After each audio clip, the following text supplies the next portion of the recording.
5절 1절을 보면 주님이 산에 올라가시죠. 근데 뒤에 8장 1절을 보면 예수께서 산에서 내려오시는 모습이 기록이 되어 있습니다.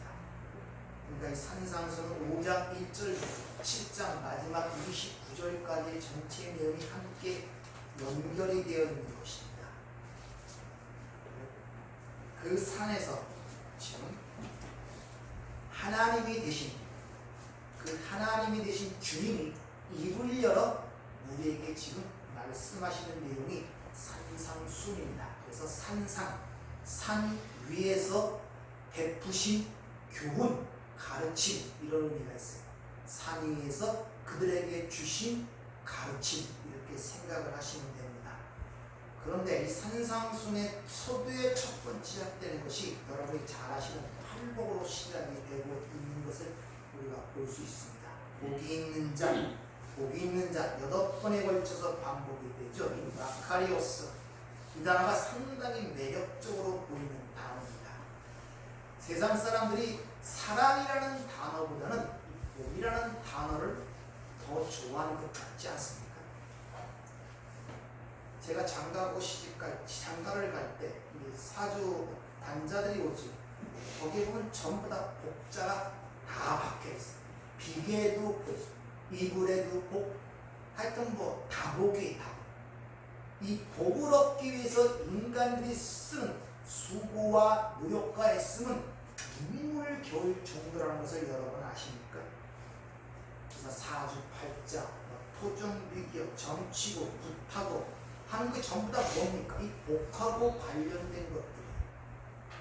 그래서 인간들의 종교심, 즉 타종교의 종교심이라는 것들은 전부 다 이 복과 관련이 되어 있습니다.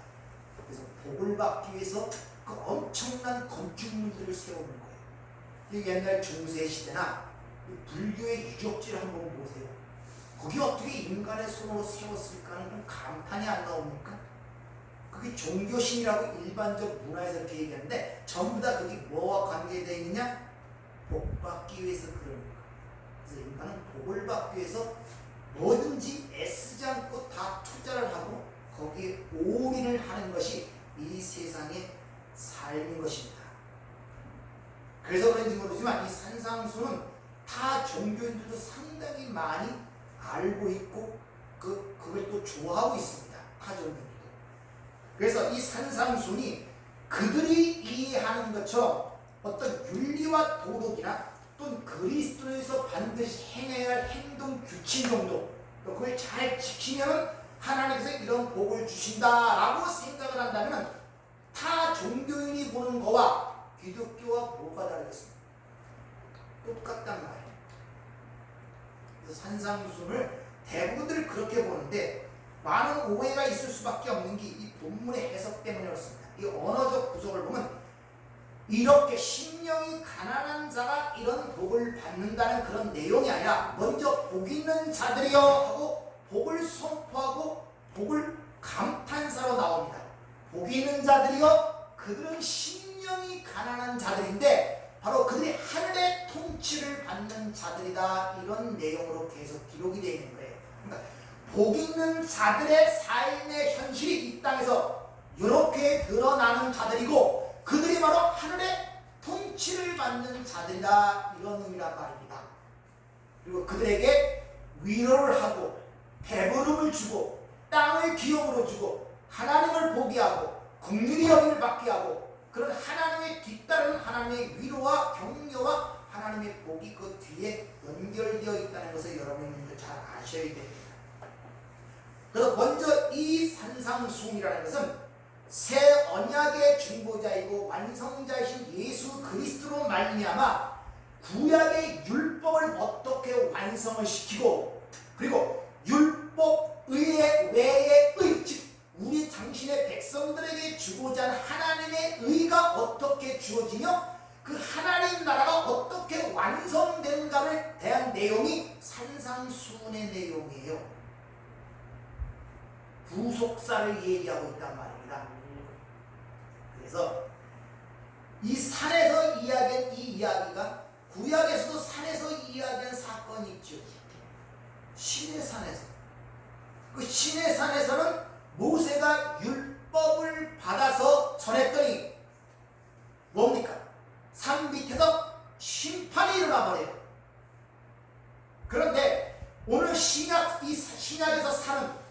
좋은 산, 은혜산인데 위에서 말씀을 받아 내렸더니 죽은 자들이 살아나는 모습으로 지금 대조되어 지금 보여주고 있는 거예요.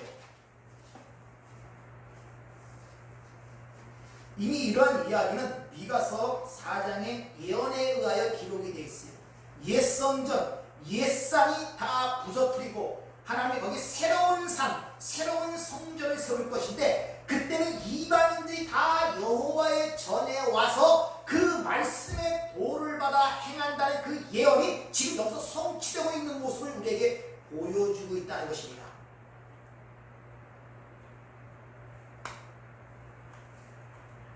그래서 이 5장이 시작되기 전 4장을 보면 거기에 하나님께서 이런 말씀이 있죠. 마태복음 4장 24절 25절 보면 그들이 회당에서 가르치시고 천국 복음을 전파하시며 백성 중에 모든 병과 약한 것을 고치셨다 이렇게 얘기하면서 그렇게 여러 가지 기적과 이적을 행하는 것을 천국 복음 이렇게 이야기합니다.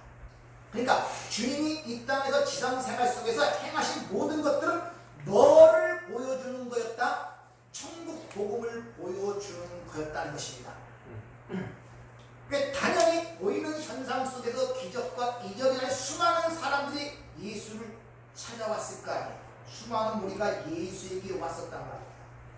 그런 기적들을 보고 수많은 사람들이 몰려오자 주님은 그 무리를 떠나서 따로 산에 올라가신 다음에 제자들을 부르시는 거예요. 그리고 산상수훈의 가르침을 그들에게 지금 주시고 있는 모습이란 말입니다. 왜 그 무리들을 떠나서 따로 제자들에게는 그런 말씀을 하시느냐? 그것은 그 당시에 사람들이 천국에 대한 많은 오해를 하고 있었음을 우리에게 지금 보여주고 있다는 것이죠. 다시 쉽게 말하면 그 당시에 모든 사람들이 예수님이 기적과 이적을 행하니까 그들이 기대하고 생각하던 천국을 갖고 왔는데 그것이 잘못된 것이었단 말입니다. 그래서 그들 중에서 특히 하나님의 백성, 제자, 사도, 12사도, 하나님의 교회를 상징하는 그들을 택하여 하나님께서 새로 산으로 불러올려서 그들에게 천국에 대한 말씀을 다시 일루시고 있는 거예요. 가르쳐주고 있단 말입니다. 그래서 이 산상수훈의 마지막 부분이 모래 위에 짓는 집, 반석 위에 짓는 집의 비유로 끝나는 거예요. 기초가 중요하다. 네. 기초가. 이 세상에서도 모든 운동에도 기초가 중요하죠. 그래서 구약을 기초로 하여 율법을 근거로 하여 세워진 모든 것들은 다 모래 위에 세운 집처럼 창수 안 하고 바람이 불면 무너질 것이라는 거예요. 그것을 지금 우리에게 일러주고 따라서 너희들이 생각하는 하나님 나라에 대한 기초가 무엇인가를 다시 한번 잘 생각해 보라는 것입니다. 이런 이야기들은 이미 창세기 2장 3장에서 드러나죠. 그 에덴 동산에 율법 하나가 딱 떨어집니다. 선악과를 먹지 말자, 막지 말라는 율법이 딱 떨어지니까 벌써 그들의 죄악이 폭로가 돼버리죠. 그래서 쫓겨나버리죠. 이 신약의 사건이 아니 구약의 신의 사건이 바로 창세기 2장의 3장 사건과 같은 내용을 함의하고 있단 말이죠. 인간은 하나님의 법이 떨어지면 반드시 심판을 받고 죽을 수밖에 없는 피조물임을 우리에게 가르치고 있는데 이 유대주의 율법주의자들은 끊임없이 그 율법을 지킴으로 말미암아 그것이 천국 가는데 기여하는 큰 어떤 뭐랄까 자기의 의로 생각하고 있었단 말입니다. 그걸 지금 주님께서 깨고 있는 누구에게? 12제자 사도 교회에게. 그 당시 유대인들은 구약적 파라다임 틀 안에 있었단 말입니다. 즉 구약적 민속 메시아 사상을 갖고 있었기 때문에 그 메시아는 신과 능력을 갖고 이 현실 속에 와서 자신들의 행복과 번영을 만들어 줄 뿐만 아니라 종말에 나타날 그 하나님 나라의 것도 현실로 붙잡고 와서 자기들에게 보여주는 그런 민속적 메시아 사상을 갖고 있고 하나님 나라의 개념을 갖고 있었단 말입니다. 즉 자신들의 문제가 해결되고 자신들이 좋아하는 모든 것이 구비되어 있는 것이 하나님 나라라는 잘못된 천국관을 갖고 있었다는 것입니다. 여러분들 지금 천국을 생각하실 때 그런 개념을 갖고 많이들 생각하시죠. 이 땅에서 보여주는 어떤 뭐 고통, 슬픔 이런 것이 싹 없어지고 내가 이 땅에서 좋아하고 행복하다고 느끼는 모든 것들로 채워진 곳, 그것을 하나님의 나라로 생각하는 그 연장선상에서 살고 계신 게 아니냐 말이에요. 그 기초를 좀 깨는 거예요. 하나님께서 이 산상수훈을 통하여.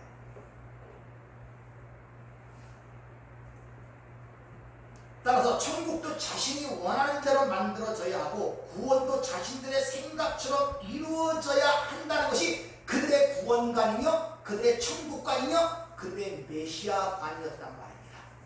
특히 그 천국가고 하나님에 대한 어떤 그 구원관 속에서는 자신들이 행하는 율법의 지킴이 큰 영향력을 끼쳐야 된다는 그런 생각과 사고를 갖고 있었단 말입니다. 이게 선민사상이에요. 자신들의 율법을 갖고 율법을 지킴으로 말미암아 저 이방인들과 다르다는 것이죠. 그런 기대를 갖고 살고 있는 유대인들 속에 어떠한 사람이 와서 실제로 병을 낫게 하고 고쳐주고 그런 것들이 막 일어나고 있단 말이에요. 그런 기적과 이적이 일어나자 그 기적과 이적의 진정한 의미를 깨닫지 못하고 그들이 힘과 능력을 갖고 자신들이 원하는 천국을 이루어주는 기대를 갖고 예수님이 찾아오신 거예요. 수많은 무리들이 요한복음 6장에 보면 오병이의 기적이 있죠. 그렇게 수많은 무리가 예수를 찾아오죠. 그리고 예수를 뭐로 삼으려 합니까? 세상에 임금으로 삼으려는 그들을 피하여 산으로 가시죠. 그 모습이란 말입니다. 그래서 4장 앞절에 보면 수많은 무리가 예수에게 옵니다. 갈릴리로부터 예루살렘, 유대, 요단강 건너편에서 수많은 무리가 예수를 따르니라 그래요. 즉 기적을 표적으로 보지 못하고 있었단 말입니다. 표적이 뭐라고 했습니까? 세메니온, 어떤 표식, 사인, 뭐를 가리키는 거랬죠. 그러니까 하나님께서 어떤 걸 가리키기 위하여 기적을 이렇게 기적을 일으키면 일어난 사건을 통하여 그것을 가리키는 그것을 봐야 되는데 요것만 보는 거예요. 진정한 의미를 못 보는 거란 말입니다. 소경의 눈을 뜨게 하는 기적, 표적되면 그 소경의 눈을 뜨게 하는 그 사건을 통하여 그 사건이 가리키는 구원이 뭔가를 알아먹어야 되는데 눈이 떴다는 그것만 보는 거예요. 저와 여러분의 현실적 삶 속의 고통이 뭔지 아십니까? 이런 모습으로 살아가요. 현실 속에 일어나는 문제만 보고 있는 거예요. 그 문제가 가리키는 세메니온, 표시를 보지 못하는 거예요. 하나님이 내 인생 속에 뭘 가리키는가를 모르고 있단 말입니다. 다만 그 자체가 고통스러울 뿐이고 그 자체가 그냥 기쁠 뿐이에요. 진정한 의미를 모르는 거예요. 좀 어렵게 질문해 볼까요? 여러분 인생의 의미가 뭡니까? 왜 사십니까?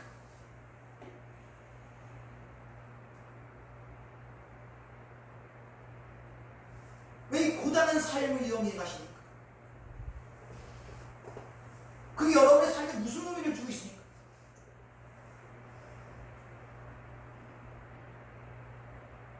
뭘 가르치고 있습니까? 좀 더 쉽게 질문해야 될까요? 여러분 자식을 통해 가르치는, 그걸 통해 가르치는 게 뭡니까? 자식이 뭡니까? 육신적으로 낳았으니까 자식입니까? 남편이 뭡니까? 그걸 통해 가르치는 게 뭡니까? 하나님께서. 아내가 뭡니까? 가정이 뭐고? 나라가 뭐고? 국가가 뭡니까? 병든 것이 뭐고? 죽음이 뭐고? 질병이 뭡니까? 우리 단지 생각하기에는 그냥 그런 것들은 내가 겪지 말아야 할 고통일 뿐이네. 거기서 끝나버리고 있잖아요. 돈 주면 내가 마음이 기쁘고 즐겁다. 거기서 끝나고 있잖아요. 그게 무슨 열매를 맺냔 말이에요. 그걸 보지 못하기 때문에 힘든 거예요. 그러니까 항상 삶이 흔들릴 수밖에 없는 것입니다. 우리의 삶이라는 것이 하나님이 창조주를 믿습니까? 네. 생명의 주시를 믿습니까? 네. 일거수일투족 모든 것이 하나님의 섭리와 통치 가운데 있음을 믿습니까? 네. 그럼 여러분 삶 자체가 지금 표적이란 말입니다. 표적, 네. 기적이란 말입니다. 네. 생명도 하나님이 주시는 것이고 이끌어도 하나님이 주시고 그걸 우리가 믿는다고 고백하면 내 삶 자체가 지금 표적, 기적 아닙니까? 그럼 그 표적을 통하여 하나님이 우리에게 하고자 하는 말씀이 있단 말입니다. 네. 그것도 하나님을 보고 하나님의 계획을 보고 이런 가운데 그 관계성 속에서 내 존재 근거와 실체를 알아보게 되는 것입니다. 언젠가 얘기했죠. 남편과 아내라는 것은 이 사람이 원래부터 남편이 아니에요. 이 사람이 원래부터 아내가 아니란 말입니다. 남편과 아내라는 관계성 속에서 정의되고 그 존재의 근원이 확정이 되는 것입니다. 남편이라는 것은 아내라는 관계 속에서 남편이라는 존재가 확정되는 것이지 남편도 없는데 아내라는 건 있을 수가 없는 거예요. 하나님과 나의 관계 속에서 나의 존재의 위치가 확정이 되는 것이지 하나님을 모르면 나는 없는 것입니다. 하나님이 없는데 무슨 사람이 됩니까? 그래서 성경은 그를 죽은 자, 티끌, 먼지 없음이라고 성경은 선언하고 있는 것입니다. 그런 자들이 자기가 살았다고 바둥바둥 살아가는 게 이 세상의 삶이란 말이에요. 하나님 하늘에 계시는요 웃으신다고 그러죠. 허허허 웃는다고. 삶이 표적이에요 여러분들. 기록된 말씀만 표적이 아니라 이 세상에 하나님의 말씀으로 창조되는 걸 기본적으로 알고 계시다는 그 진리가. 그럼 이 전체 이 우주 만물이 다 하나님의 표적이란 말입니다. 가르침이란 말입니다. 여러분들이 조금 이해하고 쉽게 이해가 되고 안목이 열리면 꼭 성경 구절 속에서만 하나님의 것을 보는 것이 하나님 만나고 하나님의 말씀을 듣는 것이 아니라 생삶 속에서 모든 것을 하나님의 말씀을 듣게 된단 말입니다. 예. 이와 같이 그 당시에 잘못된 천국관과 메시아라는 관을 바로잡기 위해서 그 특별히 선택된 자신의 백성들, 제자, 교회를 불러내서 그들의 잘못된 것을 가르치고 있는 거예요. 뒷부분에 보면 옛사람이 이렇게 너희는 말했지만 나는 너에게 이렇게 이르노니. 그리고 7장 20절 마지막 끝날 때 그가 가르치는 것이 권세 있는 자와 같고 바리새인 즉 서기관들과 같지 아니하더라. 이렇게 얘기하는 거예요. 자, 이 하나님 주님께서 산에 올라가서 말씀하신 산상수훈의 위치가 어떻게 되는가를 제가 여러분들에게 가르쳐주기 위하여 마태복음 2장부터 4장까지 한번 읽고시라고 했죠. 그 여정을 한번 읽고신 분들은 예수님이 탄생서부터 그 여정을 아마 머릿속에 기억하실 거예요. 그래서 어떻게 이 산에까지 올라가게 됐는가를. 자, 예수님은 베들레헴 땅에서 태어나셨습니다. 그리고 헤롯의 칼을 피하여 애굽으로 피난하시죠. 안 해보셨습니까? 잘 모르는 그것도 찾아서 읽고 하려고 하면 오늘 하루 종일 해주십니다. 그래서 읽고라고 미리 얘기해요. 하여튼 그냥 들으세요. 유대 땅 베들레헴 땅에 타는데 헤롯이 그를 죽이려고 하자 헤롯을 피하여 애굽으로 피난하는 사건이 기록되어 있습니다.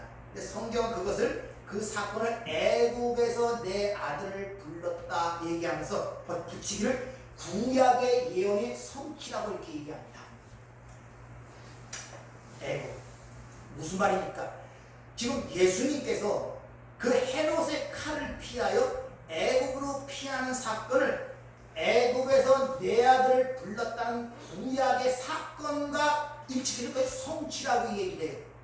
무슨 말이냐? 지금 예수님이 이스라엘 백성들의 출애굽한 여정을 그대로 똑같이 밟고 나갈 것임을 우리에게 일러주고 있단 말입니다.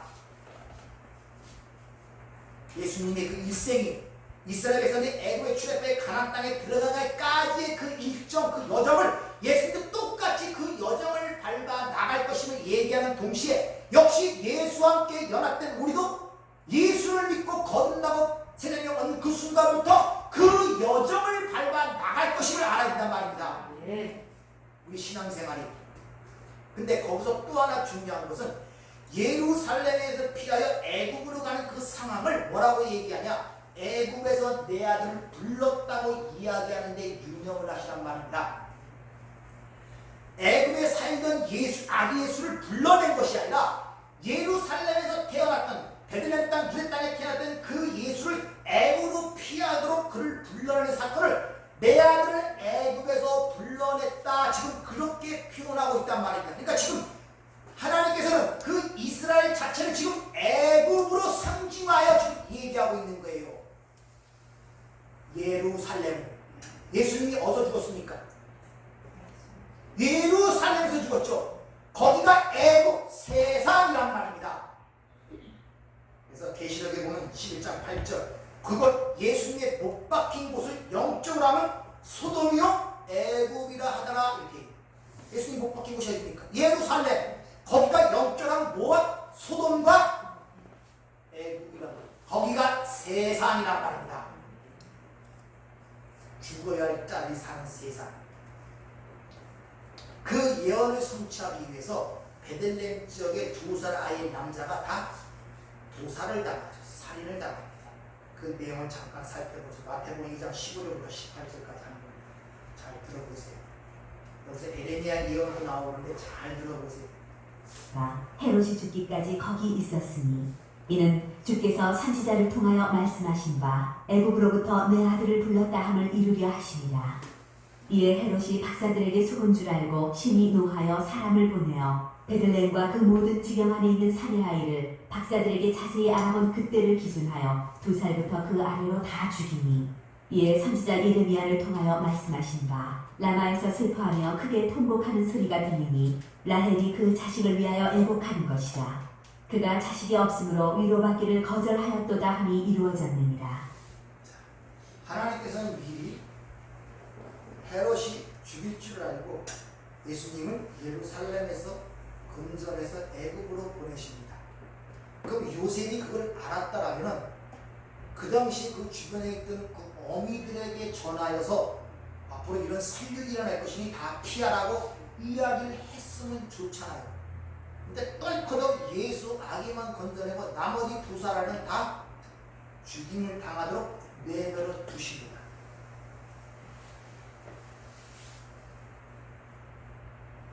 왜 그렇겠습니까? 그 사건을 통하여 우리에게 뭘 가리키고자 한다는 하나님의 메시지가 담겨있음을 수요 공부 시간에 말씀을 드렸죠. 하나님의 기본적 규칙이 있어요. 이방인들과 결혼하지 말라. 신앙의 어떤 순결성 때문에. 그런데 성경에 보면 위대한 믿음의 사람들이 이방인과 결혼한 사건들이 많이 있어요. 하나님의 명령과 규칙을 어긴 것들 아니에요. 왜 그런 일들이 거기에 기록해 놓고 있냔 말이에요. 그래서 하나님이 특별한 그 사건을 통하여 어떤 메시지를 던지고자 할 때 기본적 틀을 벗어나는 그런 일들이 드러나게 된단 말입니다. 오늘도 뻔히 알고 있는 그 상황 속에서 다른 애들은 다 죽도록 내버려두고 예수만 달랑 건져내는 그 사건을 통하여 하나님께서 의도적으로 당신의 백성들에게 뭘 던지고자 하는 메시지가 있다는 사실을 우리가 잘 기억을 해야 됩니다. 지금 이 2사람의 어린아이들의 죽음을 통해 우리에게 가리키고자 하는 것은 바리새인 즉 율법적으로 대표되는 이스라엘 그 자체를 하나님께서 세상 애국으로 지금 상주와 규정시키고 그들은 다 죽어야 할 자임을 선언하는 그런 그림이 그려지는 거예요. 하나님을 잘 믿고 율법을 잘 지킨다는 그 예루살렘 본향에서 거기서 예수를 건져내면서 세상으로 규정을 시키고 그리고 그 안에 선이나 악을 행하지 못하는 2사람의 모든 애들을 죽게 만드는 그 사건을 통하여 그 안에 있는 모든 자들은 다 죽어야 한다는 선언을 지금 하고 있단 말입니다. 그 2사람들이 무슨 선이나 악을 내놓을 수 있는 위치가 아니잖아요. 거기는 멸망당할 곳이란 말입니다. 요한계시록 18장에서는 바벨론이기 때문에 내 백성은 거기서 나오라고 하는데 거기는 멸망당할 곳이기 때문에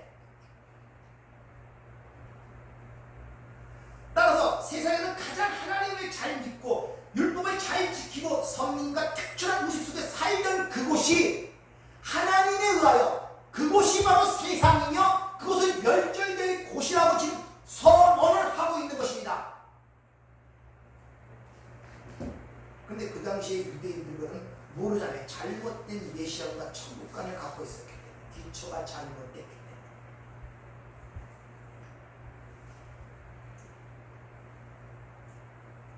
그렇게 그 사건이 일어난 것을 마태는 에레미야서에 인용된 그 예언을 거기다 갖다 붙인다. 이것이 바로 에레미야를 통해서 예언된 사실이었음을 얘기하고 있죠.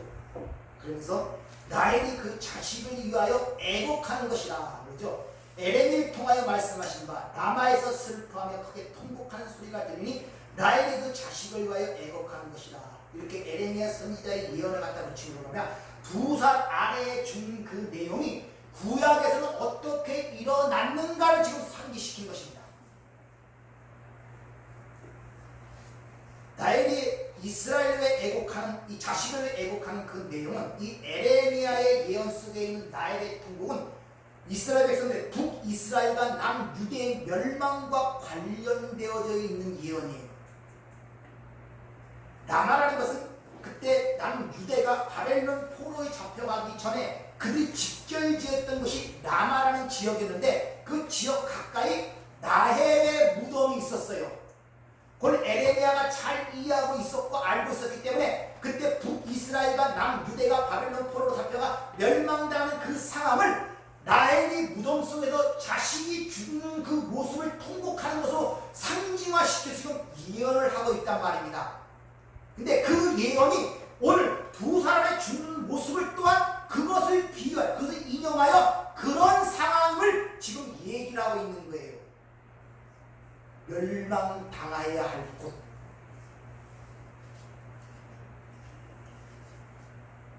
북이스라엘은 라헬의 큰 아들이 누굽니까? 요셉이죠. 요셉의 장자가 누굽니까?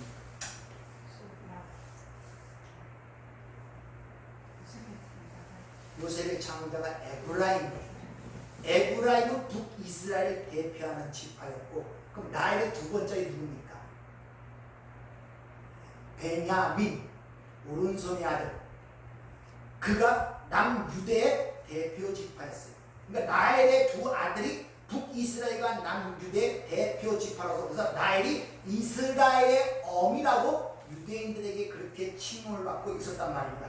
근데 그 두 아들이 다 죽었단 말이에요. 하지만 북이스라엘과 남유대가 다 망했단 말입니다. 그것을 빗대어서 라헬이 자식을 위하여 통곡하는 모습으로 지금 이야기를 하고 있는 거예요.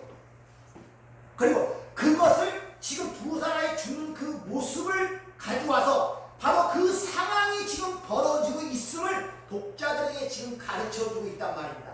그래서 뭐라고 얘기합니까? 라헬이 자식이 없으므로 위로받기를 거절하였다, 이렇게 이야기를 하죠. 라헬이 자식이 없으므로 위로받기를 거절하였다. 자식을 잃은 어미가 위로받을 수 있는 방법은 딱 한 가지밖에 없어요. 뭘 갖고 그 어미의 마음을 위로하겠습니까?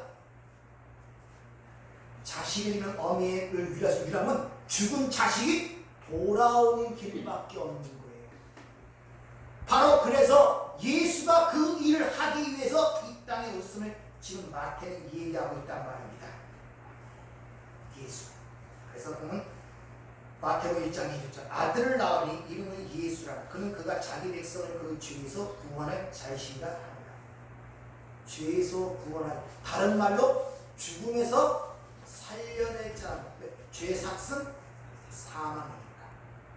즉 죄로 인하여 죽은 그들을 살려내기 위해서 예수가 오셨다는 것을 지금 마태는 강조하고 있단 말입니다. 그런데 모든 자를 살리는 것이 아니라 자기 백성을 죄에서 구원하시기 위하여. 이미 우리가 요한복음을 배웠으면 여러분, 아버지께서 내게 주신 자만을 내가 마지막에 하나도 잃어버리고 살리신다. 내게 주신 자, 그들을 끝까지 사랑하심으로 말미암아 구원에 이른다고 그랬죠. 따라서 구원을 흔히 얘기하듯이 보편 구원이라든지 만민 구원은 성경적인 것이 아닌 것입니다. 자기 백성들만 구원하시기 위해 오신 것이고, 아버지가 아들에게 주신 자만 구원하시고 온 것이에요. 혹자가 여기서 하나님은 사랑이시라는 그 말을 갖고, 하나님은 사랑이시니까 절대 사람을 죽일 수 없다, 모든 자를 살려낼 것이다, 이렇게 얘기하는 사람들이 있어요. 기독교 내에도. 그럼 여러분들이 지난 요한복음을 마지막으로 끝냈는데 마지막이 사랑으로 끝났는데 사랑의 개념을 잘 이해했더라면 이것이 무엇가 잘못된 것을 분명히 간파할 수 있을 거예요. 성경적 사랑이 뭐라고 얘기했습니까?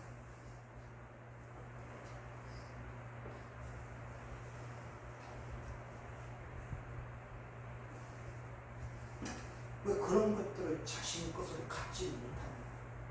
그러니까 사랑 얘기하면 세상이 생각하는 사람적 감정이나 사람의 의지와 결단의 관점으로 보게 되니까 그걸 못하니까 맨날 주눅이 들고 원수를 사랑하라 그러니까 못해서 맨날 그거 하고 사람들 하나님은 사랑이시 아니냐 근데 누구는 죽이고 누구 살리겠느냐 이런 말하면 거기 답변도 못하고 신하가 골격이 없고 답변을 하지 못하니 주눅이 드는 거예요. 사랑이라는 말 자체 성경이 뭐냐 언약적 관점에서 생각하라고 그랬죠. 인간은 절대 하나님을 사랑할 수 없는 존재인데 하나님이 먼저 우리를 사랑하셔서 그 사랑을 주어서 하나님의 믿음대로 완성시키는 그 과정 속에 있는 자들은 언약의 후손이라고 그러고 그 과정 속에 있는 자들은 반드시 하나님이 완성되도록 만들어내시기 때문에 하나님을 사랑하는 자가 되는 것이라고.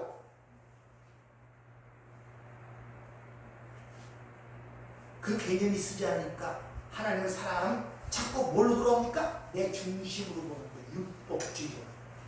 베드로처럼 죽을지언 죽어야 되는데 하나님에서 내가 뭘 헌신해야 되는데 뭐를 내놔야 되는데 뭘 해야 돼 전부 다 그런 쪽으로 생각이 발달되니까 하나님을 사랑하는 자라고 자신 있게 얘기를 못하는 거예요. 베드로가 언제 하나님을 사랑하는 행위를 내는 적이 있습니까? 맨날 실패하고 부인하고 도망간다는데 근데 내가 주님을 사랑하는 줄 주께서 아십니다. 그 말씀 속에 포함되는 의미를 제가 말씀을 드렸잖아요. 신앙과 사랑에 확신이 없어요. 왜? 맨날 내 중심으로 율법적으로 보니까 뭘 한다 그러면 항상 자기 중심으로 보는 거예요. 내가 뭘 내놓지도 못했는데 그렇게 사랑하지도 못하는데 당연하죠. 그거는 그러니까 당신은 하나님을 사랑하는 자입니까? 확실하게 베드로처럼 얘기를 못하는 거예요. 뻔뻔하게 3번씩 분하고 도망했음에도 불구하고. 왜? 자기가 사랑하는 개념은 그런 게 아니고 머리도 하나 내놓은 게 있어야 되는데 집이라도 팔아서 내놓은 게 있어야 되고 전도에서도 구원한 사람이 좀 있어야 되는데 그러니까 자신 있게 대답을 못. 당신은 구원받았습니까? 베드로가 그런 말을 내 자신 있게 얘기를 못하는 거예요.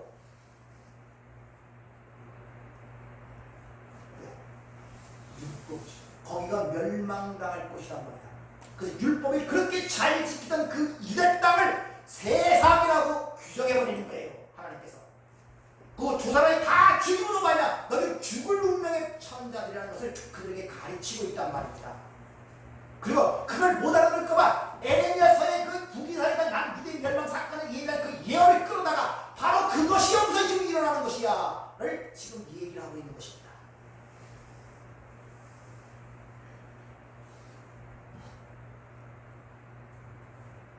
초대에 예수님께서 이스라엘 출애굽의 모습 그 여정을 밟아간다고 말씀했죠. 자, 어린 양의 피값으로 살아난 이스라엘 백성들이 출애굽을 하죠. 홍해를 건너죠.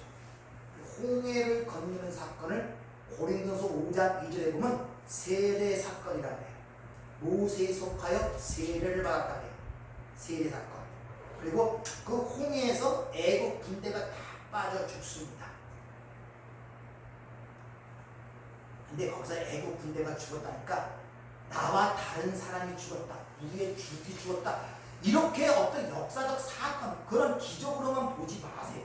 그 애국 사람이 누굴 뜻하는 겁니까? 나를 뜻한단 말입니다. 나의 옛사람. 우리의 육적 자가 거기서 죽었단 말이에요. 여러분이 교회에서 세례를 받을 때에서 물로 세례를 받는 이유가 여러분 옛사람은 거기서 죽었단 말입니다. 그렇게 선언이 되어버리고 광야 40년을 통하여 왜 그가 죽어야 할 자유를 가리키고 진짜 죽여가는 게 광야 40년의 생활이란 말입니다. 그래서 홍해에서 나온 60만이 다 광야에서 죽고 다시는 애굽에 속한 하나님의 백성들 세상 옛사람 다 죽고 이제 천국에 속한 하나님의 백성 새로운 세대 60만이 하나님 나라의 약속 땅 가나안 땅에 들어가는 모습으로 그려지고 있단 말입니다. 그래서 이스라엘 백성들을 굳이 그 도로가 있음에도 불구하고 홍해로 몰고 간 이유가 바로 거기에 있는 거예요. 왜? 그때 옛사람을 다 죽이시기 위하여. 처음에는 그게 왜 죽어야 할지 아닌지 모르는데 광야 40이라는 그 신앙 생활의 여정을 통하여 그게 폭로가 되는 거예요. 그래서 너희들이 광야에서 10번이나 나를 거역하였다 그러죠. 하나 둘셋넷 다섯 여섯 하나 세상의 완전수가 열이란 말이에요. 한 번도 내 말에 순종하면 너희 실체가 드러난단 말이에요. 그들은 결국 다 거기서 죽는 모습으로 드러나는 것입니다. 그리고 그 광야에서 훈련받은 제2세대가 여호수아 예수를 앞세우고 가나안 땅에 입성하는 모습으로 출애굽이 그려지고 있지 않습니까? 그러면 그 예수님의 지금 이 산상수훈이 이스라엘 백성의 출애굽의 여정 속에 어디에 속해 있겠습니까? 초대에 말씀드렸죠. 구약에서 산에서 말씀을 받은 사건, 시내산 사건, 예수님도 앞에서 세례를 받고 그 건너서 지금 말씀을 받는 시내산 사건의 위치와 지금 오늘 산상순의 위치와 같은 위치를 두고 한번 보란 말입니다. 그 두 산에서 얘기를 하는데 어떻게 달라지는 모습으로 우리에게 그 하나님 나라가 완성되는 것을 지금 보여주고 있는 거예요.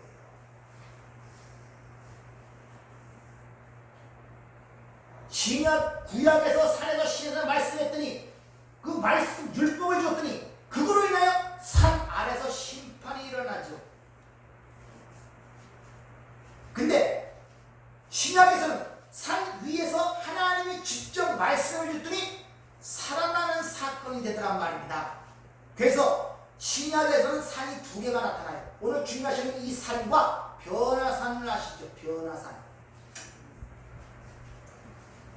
그러니까 이 지금 산상수훈에서는 하나님의 나라의 복, 생명과 성령의 이름이 선포되고 그들에게 주어진 데 초점이 맞춰져 있다면 그 변화사는 그 하나님 나라가 어떻게 완성되어지는가를 그리고 어떻게 성취되어지는가를 보여주는 게 변화산 사건이에요. 그래서 시내산과 산상수훈의 합작품이 변화산 사건으로 드러나는데 시내산은 율법을 줬더니 밑에서 죽음이 일어나요. 똑같은 상황이 변화산으로 일어납니다. 위에서 그런 사건인데 밑에서 쟤네는 믿음이 없어 귀신을 쫓아내지 못하고 벌벌 뜨는 모습으로 그려지잖아요. 시내산은 같은 거기에 심판이 일어나야 되는데 변화산 신약에서는 심판이 일어나지 않고 예수님이 친히 내려와 그들의 믿음 없음을 대신하여 그 병들 귀신을 쫓아내는 사건으로 성취가 된단 말입니다. 그것이 구약과 신약의 다른 점이란 말입니다.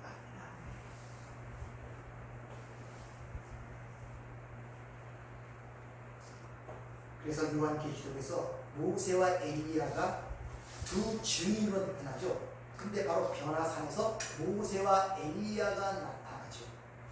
모세와 엘리야는 교회를 대표하는 것입니다.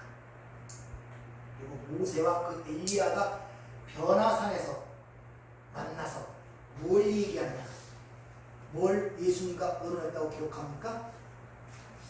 별세, 엑소도스, 출애굽에 대해서 이야기를 나눴다고 누가복음은 그렇게 기록을 하고 있단 말입니다. 모세가 하나님을 만났던 산이 어디입니까? 시내산. 엘리야가 하나님을 만났던 산이 어디입니까? 호렙산. 시내산과 호렙산은 같은 산이에요. 표현만 다르죠.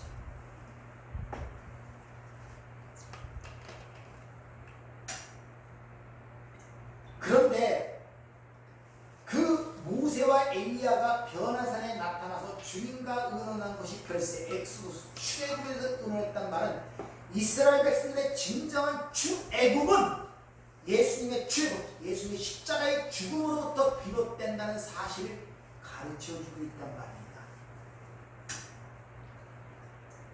여러분이 예수를 믿고 예수를 나의 주로 영접한 후에 세례를 받은 그 순간부터 여러분 출애굽이 일어나는 거예요. 어디로부터? 세상으로부터, 여러분의 옛사람으로부터 그 출애굽의 여정을 걸어가고 있다니까요.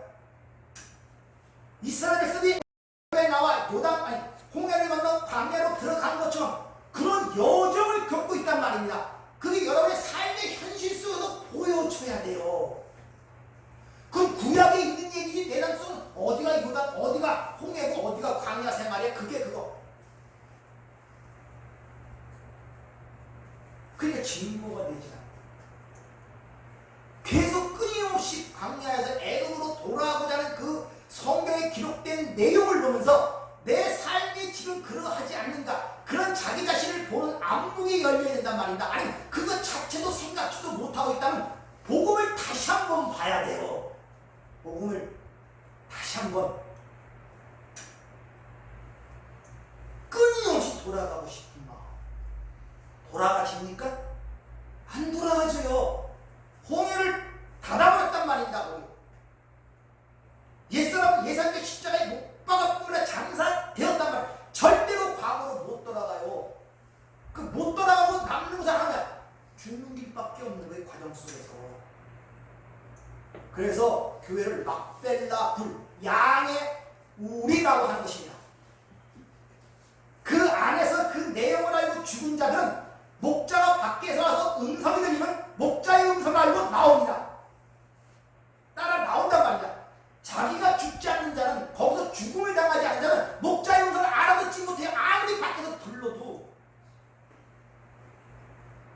그게 저와 여러분의 지금 신앙생활이에요.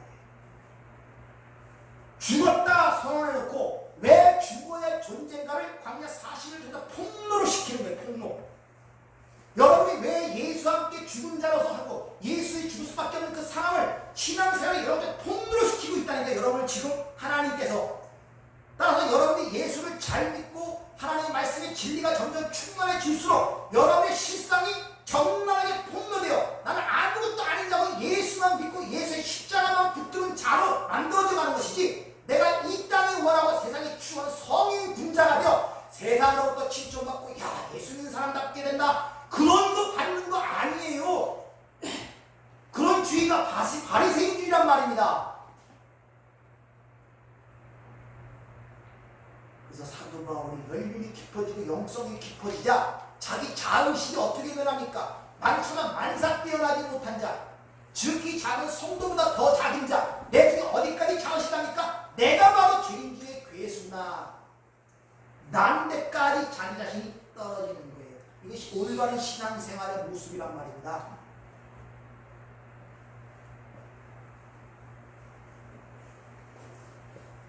따라서 오늘 하나님께서 예수님을 애굽에서 불러낸 이 이야기 속에는 이스라엘 출애굽이 그 안에 다 들어있는 것이죠. 따라서 예수와 연합되어 여러분이 세상으로 불림을 받은 사람은 여러분들 그 안에 출애굽이 담겨 있는 거예요. 그것이 영적으로 이해하지 못하기 때문에 구약의 이스라엘 백성들을 표본으로 택하여 현재 역사 속에 일어난 사건을 갖다가 그림으로 보여주고 있단 말입니다. 그럼 그 그림을 통하여 내 영적 상황에 어떠함을 비춰볼 수 있는 그런 안목과 지혜를 갖고 있어야 올바른 신앙생활을 지향할 수가 있는 것이지, 아니면 물에 물 탄 듯 뭐에 물 탄 술에 술 탄 듯 멍멍하게 그냥 살아가는 거예요. 세상이 뭔지 구원이 뭔지 유대인들처럼 그저 구원관과 천국과는 내가 싫은 것은 하나도 없고 내가 좋아하는 것만 있는 것이 천국이고, 구원이라는 것은 내가 판단하고 내가 생각하고 내가 계획하는 대로 이루어지는 것이 구원이라고 생각하는 경우들이 대부분이란 말입니다. 그 밑받침 속에는 인간들의 가장 극악한 인본주의, 우리 하나님의 영광을 드러내기 위한 존재로 만들어지고 창조됐고 구원받은 자지, 이 땅에 나의 행복과 나의 만족과 내 어떤 욕심의 충족을 이유하여 하나님을 만들어낸 게 아니란 말입니다. 여러분들, 여러분의 행복을 위해 하나님이 존재하는 게 아니라니까요. 여러분의 생활의 평안함과 어떤 평안을 주기 위해 하나님이 존재하는 게 아니라니까요. 하나님이었으면 반대편은 존재도 없어요. 그래서 인간이라는 어떤 존재성의 그 위치와 확보는 반드시 관계성 속에서만이 드러납니다. 한 사람이 무인도에 갔으면 그 사람은 어떤 신분도 위치도 없어요. 아내도 남편도 자식도 아무것도 없어요. 혼자 있는데 무슨 그게 있습니까? 관계성이 없는데. 아무것도 없는 거란 말이에요.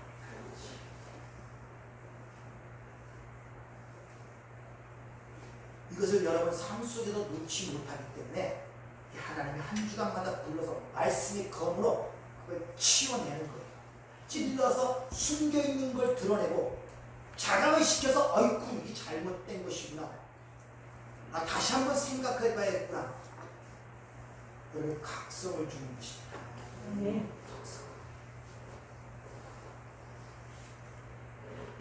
따라서 이 산상순의 산이나 변화산은 다 예수 그리스도의 십자가로 말미암아 될 구약의 율법이 폐해지고 새로운 성전, 즉 하나님의 나라가 완성되는 것이 무엇인가를 가르쳐 줄 뿐만 아니라 그렇게 하나님 나라가 완성되어 복받은 자들의 삶의 현실이 이 땅에서 어떻게 드러내는가를 우리에게 보여주는 게 산상순이란 말입니다. 그래서 산상순을 배운 동안 여러분이 잘 이해하시면 하나님 나라가 무엇인가를 알게 되고 분명히 깨닫게 되면 내가 지금 이 모습이 복받은 모습이구나, 이게 복이구나 라고 여러분의 무릎을 치게 된단 말이에요. 기초가 잘못됐으니까 복을 줘도 복으로 못 받아요. 쏟아낸단 말입니다. 내 입맛에 안 맞기 때문에. 내 입맛에 안 맞아요. 하나님 주시는 것을 생전 먹어봤어야지. 그리고 하나님 주시는 것들은 전부 다 세상에서 싫어하는 것들이에요. 악으로 규정하고 죄로 규정한 것들이에요. 불행으로 규정한 것들이란 말입니다. 세상의 합의에 의하여, 인간들의 합의와 논의와 토론에 의하여, 인간들의 선악체계에 의하여 그렇게 규정된 것들인데, 그것이 절대 인간이 맛보지 말아야 되고 피해야 할 것들인데, 근데 성경은 반대로 얘기하고 있단 말입니다. 그러니까 입맛에 맞지 않단 말입니다. 그러니까 통해내는 거예요. 아이들도 약을 먹일 때 뭐를 섞입니까? 시럽을 섞이죠. 달달해. 그건 왜 섞습니까? 네? 약을 먹도 세상 약은 그렇게 해서 미기면 살지 모르지만 하나님은 그렇게 미겼다. 하나님의 약은 죽습니다.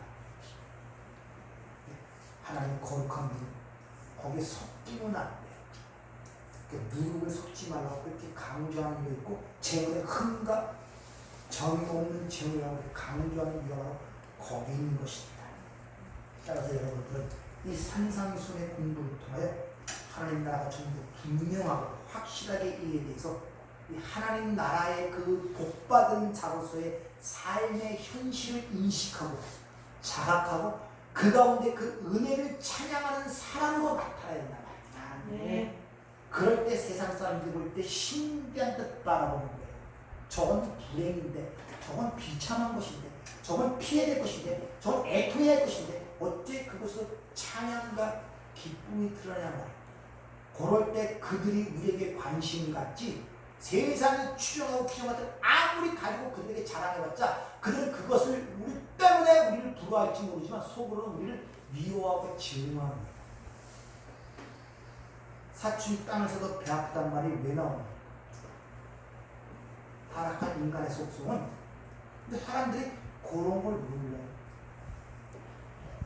연예인들 뭐 가지고 추정하고 막 그 사람이 좋은 것이야. 그 사람이 갖고 있는 신분과 소유물이 좋기 때문에 그 사람을 칭송해 주는 거예요. 사람을 좋아하는. 그거 다 없어지면 그 사람 안 좋아합니다.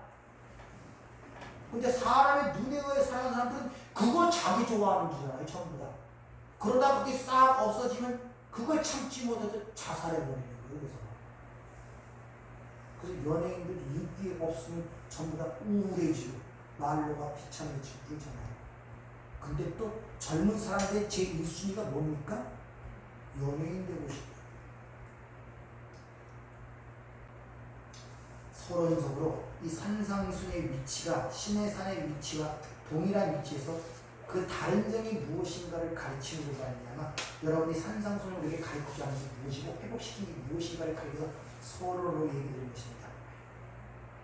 본론은 다음 주부터 들어갈 것인데 다시 한번 잘 생각들 해보시고, 하여튼 8복을 다 외우고 오셨죠? 심령이 가난한 자, 두 번째 심령이 가난한 자는 뭐가 그들의 것이다. 천국이 그들의 것이지. 고다음이 뭡니까? 교만하는 위로를 받으는 믿음을 주시고 고다음에 무리한 자는 땅을 땅을 뛰어나는 키워주시고 고다음 의에 줄이고 목마른 자는 배부르게 해주시고 고다음 국률이 여기는 자는 거기 있나니 무리를 받을 것이고 고다음 마음이 청결한 자는 거기 있나니 하나님의 것이시고 고다음 합정하는 자는 하나님의 아들이야. 고다음 우리를 위하여 택해를 받는 자는 천국이 그들의 것이십니다. 아멘. 앞에 것만 보지 마시고 뒤에 거를 봐요. 심령이 가난한 자, 애통하는 자, 능력 있는 자, 의에 주고 운명하는 자, 이 전부 다 싫어하는 것들 아니에요. 그런 자에게만 위로가 됐고 배부름을 주고 천국이 그런 자가 될 것이고 그들이 하나님을 보고 그들이 하나님의 아들이라는 그 면을 잘 보시라 말합니다. 여러분들이 산상수를 통하여 하나님 나라가 더욱더 명확해지기를 주님을 부탁을 드립니다.